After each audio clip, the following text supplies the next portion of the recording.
Olá, amigo citricultor e profissional do setor. Seja muito bem-vindo, muito bem-vinda ao nosso Fundecitrus Podcast, o podcast da citricultura brasileira. É muito bom contar com a sua presença aqui com a gente para falar sobre a nossa citricultura.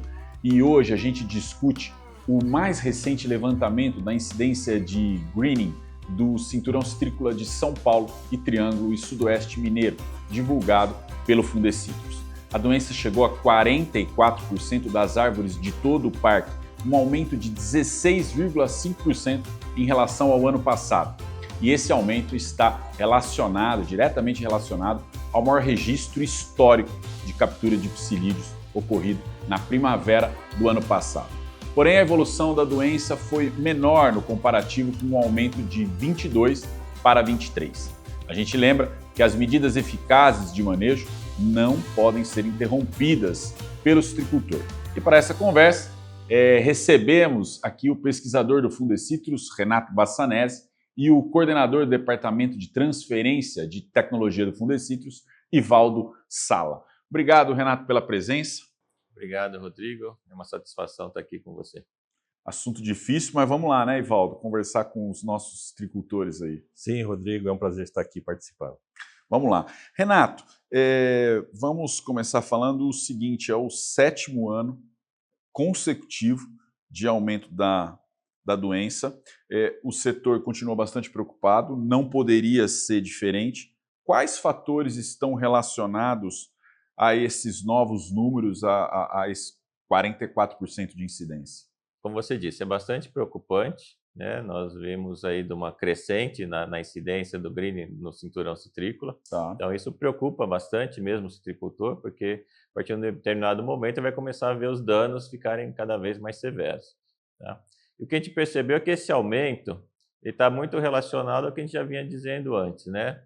Como você disse, nós tivemos no ano passado um recorde na população de psilídeos capturados pelo sistema de alerta do Fundecitrus, né? E isso foi um número muito expressivo da população do inseto. A gente sabe que quando a gente tem um aumento na população do inseto, a gente tem também no ano seguinte um aumento na quantidade de plantas infectadas. Tá? Esse aumento na população do inseto, nós detectamos alguns fatores que são importantes relacionados a isso. Tá? Nós tivemos brotações mais contínuas no ano passado, o que aumenta a multiplicação do inseto, a sua reprodução. Nós tivemos alguns problemas com moléculas de inseticidas em que o inseto se tornou resistente a essas moléculas, então foi necessário que o produtor readequasse todo o seu manejo em relação à rotação de produtos. Também nós víamos observando alguns problemas na qualidade da pulverização, principalmente em pomares adultos, né, onde a pulverização não atingia o topo da planta, né, cobrir a planta adequadamente, e também no intervalo entre aplicações. Né, às vezes o produtor, principalmente em pomares adultos, né, ele espaçava mais o intervalo entre as pulverizações durante o período de brotação, o que permitia que o inseto se multiplicasse naquela planta doente, adquirisse a bactéria e transmitisse para outras plantas. Então esses são os principais fatores. E aliado também ao produtor ter alguma resistência em eliminar as plantas doentes. Ele fala, essa planta ainda vai produzir por um tempo, mesmo doente, eu vou manter essa planta no pomar. Isso acaba se acumulando, né, plantas doentes ao longo do tempo. E aí não tem como abaixar a incidência se a gente acumula plantas dentro do pomar. Muito bem, muito claro. Agora, nem sei se a gente pode chamar de uma boa notícia, mas a tendência era até de um crescimento maior, né? Falando do modelo estatístico, falando do que se observava no campo. Então, se a gente puder usar o termo desaceleração, nem sei se ele é o ideal, mas eu queria que você falasse o que explica ter sido alcançado um nível menor do que se esperava. Se a gente seguisse o mesmo crescimento que a gente teve de 2022 para 2023, a gente estaria hoje falando numa incidência de 52%, 53%. Tá? E nós observamos realmente que houve uma desaceleração. Essa velocidade de aumento de infecções foi reduzida, né? Foi para 44%. Então ela foi menor do que a gente teve no ano passado. Okay. E isso, a gente tem algumas explicações para isso. Tá? Nós tivemos toda essa readequação do manejo do inseto, do controle do inseto, né, o que permite, mesmo tendo uma população mais alta na primavera do ano passado, um controle mais adequado dentro das propriedades acaba reduzindo um pouco a taxa de transmissão da doença. tá? Porque você melhora a prevenção do inseto chegar na planta e se alimentar. Nós tivemos também no segundo semestre e agora no primeiro semestre desse ano, do ano passado e no primeiro semestre desse ano, temperaturas mais altas, principalmente na região centro, norte e noroeste. E essas temperaturas acima de 35 graus, embora não tenham um efeito marcante na população do inseto, tem um efeito marcante na população da bactéria. Tá? E a bactéria com temperaturas mais altas, ela se multiplica menos nos brotos. Tá? E aí o inseto ele adquire menos bactéria e demora mais e tem menor eficiência de transmissão também. E um terceiro ponto importante é que o citricultor, sabendo que tem regiões muito afetadas, né, em que o risco de novos plantios acaba sendo maior, ele optou por fazer os novos plantios em áreas com menor incidência, e nessas áreas muito afetadas a gente teve uma maior eliminação de pomares.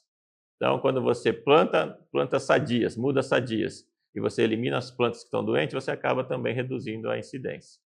Então, isso acaba sendo dentro de um copo meio cheio e também acaba sendo meio vazio, né? Porque está vazio porque aumentou a incidência. Sim. Mas nós conseguimos desacelerar o progresso dessa doença.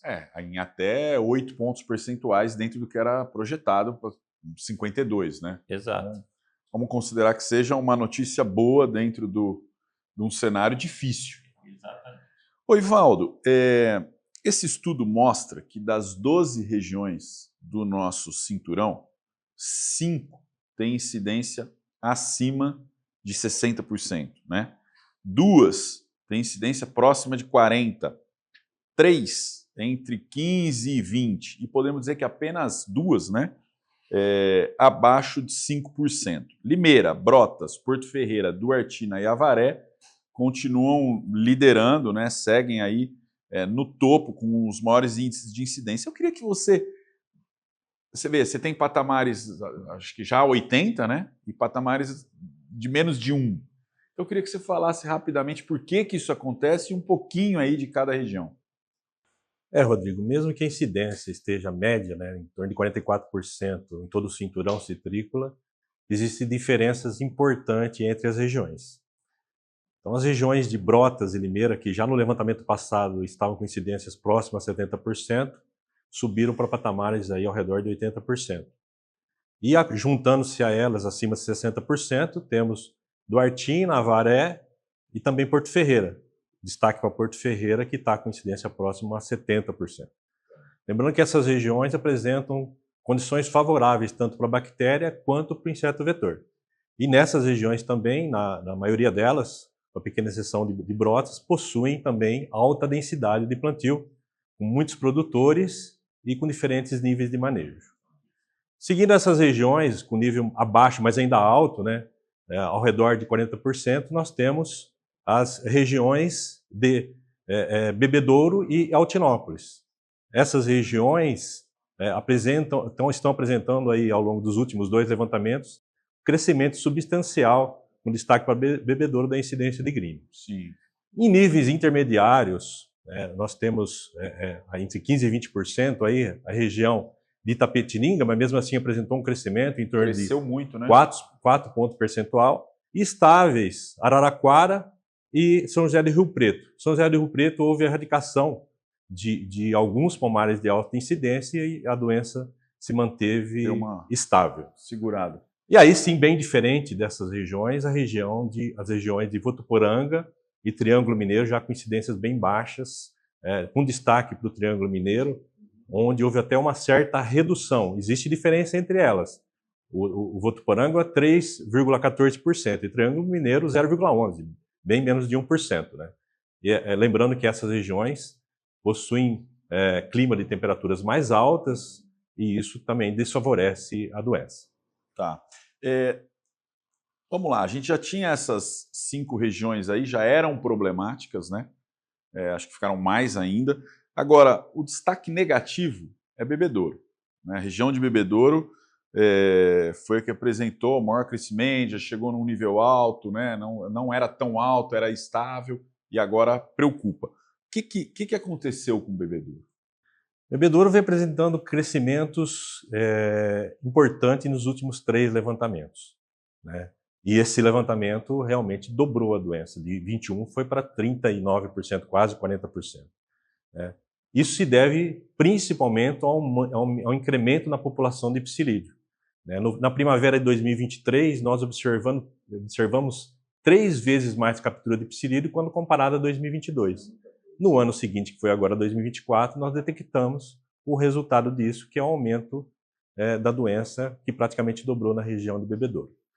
E também Bebedouro tem ainda uma alta densidade de pomares, um número grande de propriedades, e isso, uma propriedade de mau manejo, influencia em toda uma micro-região. Isso também é importante para a região de Bebedouro.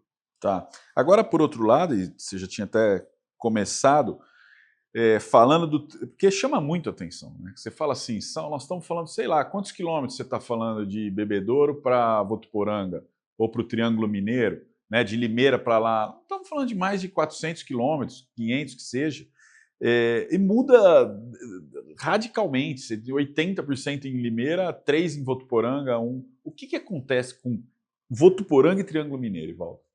Bom, realmente as diferenças são substanciais dessas duas regiões, mesmo que entre elas exista também uma diferença.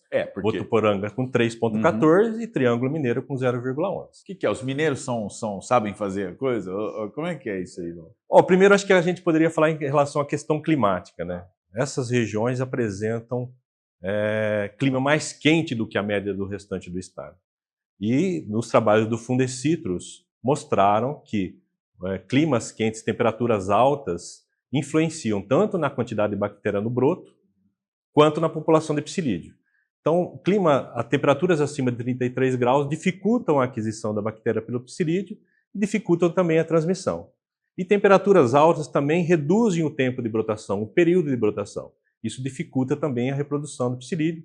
E essas temperaturas altas são verificadas facilmente nessas duas regiões. Mas muda muito, por exemplo, eu sei que você vai concluir o raciocínio, mas muda muito, por exemplo, assim, de Votuporanga para São José do Rio Preto? Não é? Existe alguma mudança também em relação, aí eu vou entrar nesse ponto, na densidade de propriedades. Essas duas regiões têm uma densidade menor de propriedades. E isso desfavorece a doença, porque desfavorece a migração do psilídeo de uma propriedade para outra. É uma outra característica dessas duas regiões. E associado a isso, em especial no Triângulo Mineiro, os citricultores têm mantido todas as estratégias de manejo. Nas duas ou no Triângulo? Nas duas, em especial no Triângulo, que até diminuiu a doença.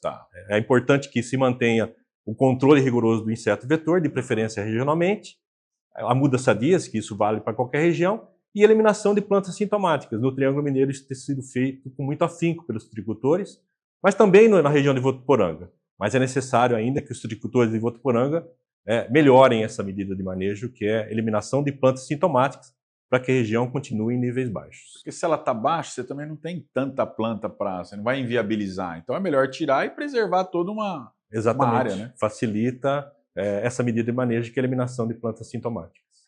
Agora, Ivaldo, já que nós estamos na geografia do greening, Matão é um caso curioso. Matão tem aí 20%. A doença é detectada, nós estamos completando 20 anos da identificação do greening no Brasil.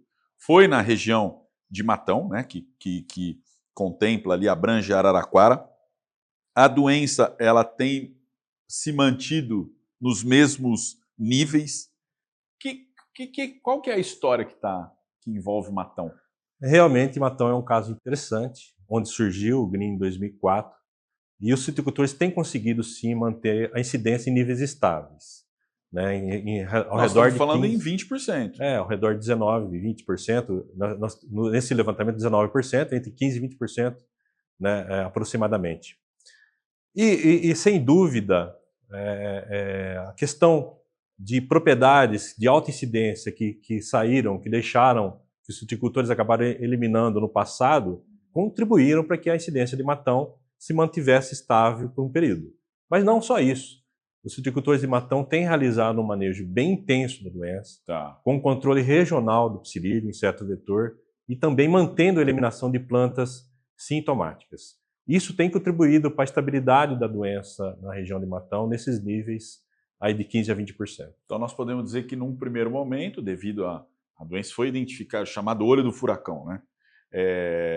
Muitos produtores saíram do negócio, né? Então isso também, você fica com menos adensamento, né, de pomares, e todo o manejo é bem feito, né? Até a parte externa, a parte de vizinhos, tudo isso daí, né? Exatamente. O controle regional, eliminação de plantas sintomáticas ao redor, que é o controle externo do greening, substituição dessas plantas. E quando há eliminação ou erradicação, a saída do citricultor, em geral são propriedades com alta incidência que acabam deixando o setor do plantio de citros. Isso contribui para a redução também da incidência de greening. Talvez seja melhor falar realmente num caso interessante do que num caso de sucesso, mas tem uma comprovação aí de que o manejo funciona, né? Exatamente. Adotaram todas as medidas de manejo. Mesmo numa região favorável à incidência da doença, favorável à bactéria, favorável ao psilídeo, você consegue estabilizar a doença em níveis não assustadores como chegaram outras regiões. Você ficar numa proporção de 4:1 numa região dessa tão favorável, significa que o manejo está sendo feito, né? Acho que aí dá para deduzir isso. Essa colaboração entre os produtores, né, e eles trabalharem em conjunto no que o Ivaldo chama de manejo regional, acho que é um fator fundamental aí. O greening exige, né, a ação conjunta, né? O Renato, vamos detalhando um pouco mais aqui o levantamento. A gente vê o aumento da incidência da doença conforme aumenta a idade do pomar, né? Por que isso daí vem ocorrendo? Bom, basicamente é pelo acúmulo de plantas doentes, como eu comentei, né? À medida que a planta vai ficando mais adulta, vai produzindo mais, o produtor ele acaba tendo uma resistência a eliminar aquela planta que está com poucos sintomas e ainda produtivo. Tá. Ainda mais quando você tem um aumento no preço da laranja, por exemplo, você fica mais resistente a eliminar aquela planta que ainda produz um pouco. Então, esse acúmulo a gente já é visto, né, há vários anos. Né, o produtor, principalmente os pomares mais adultos, ele se recusa praticamente a eliminar aquela planta, a não ser que ela esteja muito contaminada e produzindo quase nada. Tá? Mas isso demora um tempo, então esse acúmulo é bem comum. Fora o acúmulo, a gente percebe, em alguns casos, que o produtor também tem um rigor menor de controle do psilídeo nos pomares adultos. Ele faz aquela pulverização semanal com bastante rigor, aplica sistêmico nos pomares novos, recém-plantados, mas à medida que o pomar vai crescendo, ele vai fazendo menos aplicações, com menor rigor, até com uma menor qualidade, ele não se atenta muito à altura da planta, e você tem uma pior qualidade da pulverização. Então, isso também facilita a maior infecção nesses pomares mais velhos. E aí você tem dois problemas, uma planta infectada no campo e, além do que, mal manejada. Quais que são as consequências disso? Vai ser direto na incidência? Ah, sim, isso vai aumentar não só a incidência dentro do próprio talhão, mas também nos pomares ao redor, vizinhos, né? Os plantios novos ao redor desse talhão mal manejado, com plantas doentes, vai acabar sofrendo e sendo contaminado precocemente. Essa é uma questão, a questão da eliminação é uma questão histórica, né, Renato? E ela é um pilar do manejo, não tem muito jeito de fazer o manejo sem eliminação de planta doente, né? Exatamente, ele se complementa, tanto o controle preventivo do vetor como a eliminação das plantas doentes são medidas complementares. Eu não posso só eliminar a planta doente e não fazer o controle do psilídeo, porque vai vir o psilídeo contaminado e vai continuar me contaminando. Eu também não posso só controlar o psilídeo, né, e manter as plantas dentro da minha propriedade, porque qualquer falha que eu tiver no controle desse psilídeo, né, do inseto, eu vou acabar criando uma bomba relógio e vou espalhar a doença muito mais rápido. Então, como a gente teve o problema de resistência no passado, né? E ainda temos, né? Se a gente não fizer a rotação, sim, eu não estou tendo um bom manejo do psilídeo e ele vai se contaminar nas plantas que estão doentes, que eu estou mantendo dentro do meu pomar. Então, as duas medidas são complementares, devem ser feitas com a mesma intensidade. Muito claro. Renato, vamos falar um pouco também agora da severidade. Para a gente ter uma ideia, 38% das árvores com greening apresentam sintomas em mais de 50% da copa. Quer dizer, em cima do que você estava dizendo, né? Então, essa árvore é mantida, a severidade vai aumentando, né? E aí impacta na produção e na queda, é isso? Qual que é o problema da severidade? Então, a severidade, assim, ela tem uma relação direta com a produção. Tá. Ou seja, quanto maior a severidade, menor vai ser a produção daquela planta doente. Então, você tem uma curva que é decrescente, né? Aumentando a severidade, você diminui a produção daquela planta em relação a uma planta sadia. E esse caso de hoje a gente ter 38% das plantas doentes já com mais de 50%, né, é bastante preocupante, porque antes você podia ter 30% de plantas doentes, mas com pouco sintoma. Então, o impacto disso na produção era bem baixo. Agora que a gente está com 44% de plantas doentes e chegando perto de 20% na média geral de severidade do estado, isso já começa a ser bastante preocupante, porque aí os frutos vão cair mais, a planta vai produzir menos fruto, e isso vai, assim, diminuindo o potencial produtivo do parque citrícola. Então, você tem muitas plantas doentes, e essas plantas doentes estão com muita doença, com uma severidade alta, isso implica em você ter menos produção. Nós estamos com uma safra baixa. Exato. O greening tem impacto nesse número também? Tem sim. O ano passado, só para ter uma ideia, a safra passada, o greening causou a queda prematura de 8,4% das frutas. Nós estamos falando de quanto? 32 milhões de caixas, mais ou menos, que muita foram para o coisa. chão por causa do greening. Fora as plantas que já tinham menos frutas por ter o greening. Então, o impacto do greening já começa a ser sentido na nossa produção geral do cinturão citrícola. Muito bem. Ivaldo, para a gente caminhar aí para o final dessa conversa, eu queria que você falasse sobre a relação entre o manejo, intensidade, rigor, o que tem que ser feito conforme a incidência da doença. Rodrigo, dificilmente até o citricultor, devido às grandes diferenças de incidência nas regiões do estado, dificilmente se consegue manejar green da mesma forma em todas as regiões. Então, em regiões com 80%, propriedades com 80% de incidência da doença, é difícil o citricultor que tem essa incidência eliminar todas as plantas sintomáticas, né? A legislação, mesmo que a legislação fale 8 em eliminação de todas as plantas até 8 anos, fale hoje. Mas, em regiões com 80%, propriedades com 70%, 80%, essa medida de manejo se torna muito mais difícil. Tá? Mesmo que em algumas micro-regiões, em regiões de alta incidência, micro-regiões que os produtores realizam um manejo de conjunto e a incidência da doença esteja controlada, é possível que ele mantenha a eliminação de plantas sintomáticas ainda. Mas nessas regiões, o que tem que se fazer com muito rigor é o controle do inseto vetor. Então, o citricultor tem que manter isso de forma rigorosa para evitar que se contamine mais plantas e evitar também as múltiplas infecções de uma mesma planta, que aumenta a severidade da doença. Já em regiões de média e de baixa incidência, ele consegue adotar todas as medidas de manejo, ou seja, eliminação de plantas sintomáticas e com o controle rigoroso do inseto vetor. Tá? Então, existem essas diferenças de incidências nas regiões e, em algumas situações, algumas medidas se tornam um pouco mais difícil e outras regiões mais fáceis. Por exemplo, a gente está vendo uma movimentação. Nem vou usar o termo expansão do cinturão, vou usar o termo uma movimentação. Por que não só expansão? Porque existem áreas dentro já do limite do cinturão atual. E o citricultor está buscando, como você tinha dito, áreas de baixa, né, baixíssima, livre da doença, né, baixa incidência ou até livre da doença. Ali, mais do que nunca, o manejo tem que ser muito rigoroso, não é isso? Sem dúvida. Parece um contrassenso, né? Está baixa incidência, então não, ao contrário. Eu queria que você falasse disso, Ivaldo. Perfeito, Rodrigo. Essas regiões onde está ocorrendo a expansão, né, da citricultura dentro do estado e até mesmo fora do estado de São Paulo, é importante que se adote todas as medidas de manejo para manter as incidências baixas ou, em algumas situações, até a ausência da doença em regiões que ela pode não ter chegado, que a citricultura está migrando. Então, adotar o controle externo do greening, né, eliminar as plantas sintomáticas que, em geral, existem nos quintais dessas regiões de expansão, se juntar com os produtores que estão indo para essas áreas e realizar um controle rigoroso, tanto da doença, das fontes de inóculo, como do inseto vetor da psilídeo. Você pega o triângulo é 0,1, é isso? 0,1. 0,1, ou seja, a cada 1000 árvores, uma é doente, correto? É isso. Ou seja, isso não tem prejuízo você tirar uma a cada 1000. Não tem justificativa para deixar a doença ir acumulando Não e tem, isso né? virar, depois eu acabar dormindo com o meu inimigo. Não tem justificativa para manter a doença. Porque eu entendo crescendo. numa área de 60%, bom, a cada 100 você tem que tirar 60. A cada 1000 você tem que tirar uma.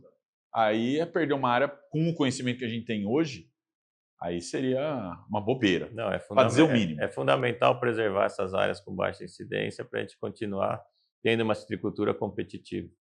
Renato, e para quem está buscando fazer novos plantios, como é que é essa procura diária? tem área aqui em São Paulo? Tem que sair de São Paulo? Como é que é? Não, o estado de São Paulo é muito grande. É, né? Mesmo em regiões com incidência até medianas ou até altas, a gente consegue encontrar áreas mais isoladas. Tá? Então, acho que é fundamental, acho que é o primeiro passo do citricultor, né, que está pensando em investir na citricultura, busque por áreas mais isoladas, com baixa incidência, ou que pelo menos ele tenha outros pomares e vizinhos que estejam fazendo o manejo correto do green. Tá? Então, esse eu acho que é o ponto fundamental antes de você começar qualquer projeto novo de implementação de um pomar. Né? Buscar um certo isolamento e, de preferência, se tiver vizinhos, que esses vizinhos estejam fazendo um bom controle do green. Muito bem. O levantamento de greening do Fundecitrus é um trabalho fundamental para lançar luz sobre o maior desafio fitossanitário da citricultura mundial. E assim, não existe tratamento sem diagnóstico, então esses números podem servir aí para embasar, para entender e para agir, principalmente. Realizado anualmente, divulgado anualmente, então é o que a gente tratou aqui. Valdo, eu queria que você deixasse em cima disso uma mensagem final aí para o citricultor com base com o que você viu do levantamento 2024. Rodrigo, manter as regiões de média e baixa incidência, instabilidade ou até reduzir a incidência da doença, eu acho que é fundamental, para que permita ao citricultor renovar os pomares, implantar novos projetos. Eu acho que esse ponto é um dos pontos principais para que a citricultura se mantenha viável nessas regiões. Muito bem. Renato, e você? Você que é um especialista em greening, uma autoridade técnica mesmo, muitos anos dedicados ao greening, qual que é a sua análise, a sua visão e o seu recado para o citricultor? A minha análise é certo que ainda a situação é preocupante, mas essa desaceleração que a gente percebeu, para mim, é um indicativo muito positivo de que o citricultor está mais atento. Tá. Ele conseguiu corrigir algumas falhas que estava tendo em relação à rotação de produto, intervalo de aplicação. O citricultor está mais consciente, está buscando realmente áreas mais propícias, mais afastadas, mais isoladas para a instalação de novos pomares. E ele viu que não existe nenhuma medida única ou milagrosa, vamos dizer assim, que vai curar as plantas doentes do seu pomar. Ele já percebeu que isso a gente ainda está um pouco distante disso, né, e que ele realmente vai ter que adotar as medidas preventivas se quiser continuar produzindo laranjas. Dá para entender que exista um pensamento desejoso, vamos falar assim, né, um wishful thinking, de querer, às vezes, com um produto resolver? Dá para entender. Eu acho que eu imagino o citricultor vendo ali a vaca ir para o brejo, né? Agora, eles não existem, né, Renato? Ainda não existem. Infelizmente, não. Né? Nós estamos investigando bastante em pesquisa, buscando alguma solução mais duradoura, mas até que a gente chegue lá, é preciso adotar esse pacote de hoje preventivo, né? Controle do psilídeo, eliminação das plantas doentes, para a gente ganhar esse tempo até que a pesquisa e a inovação cheguem numa solução mais sustentável. E nós estamos a caminho, com certeza. Muito bem. Obrigado, Renato. Obrigado, Evaldo. Recado dado por todos aqui, e eu agradeço a participação do pesquisador do Fundecitrus, Renato Bassanese, e do engenheiro agrônomo Evaldo Sala, coordenador do Departamento de Transferência de Tecnologia do Fundecitrus. Hoje a gente fica por aqui e eu lembro a você que acompanha o nosso podcast também pelas plataformas de áudio, né, que é só buscar por Fundecitrus Podcast. Curta e compartilhe sempre. Aqui pelo YouTube você pode se inscrever no canal e clicar no sininho para receber uma notificação sempre que um novo vídeo for postado aqui no canal. O mesmo vale para as plataformas de áudio. Acompanhe também as nossas redes sociais para ficar sempre muito bem informado. Muito obrigado e até a próxima.